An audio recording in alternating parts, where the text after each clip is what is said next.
Hello guys and welcome to How To tutorial. So today in this video I will show you how to log into your Lego account. So without any further ado, let's get started. First, open up your web browser, go to your search tab and type www.lego.com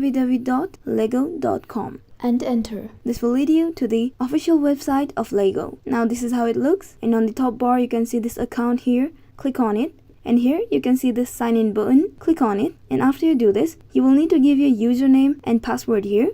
And if you want to stay logged in here, then you can also tick on this remember me option, which is already done. If you have forgotten your username or password, then you can click on forgot username or forgot password and recover them. Now for the login, click on this login button here. As you can see that we have already logged in. So this was a very easy and simple process. I hope you guys liked the video and find the video helpful. Do not forget to like and subscribe the channel, and also don't forget to hit the bell icon for more updates.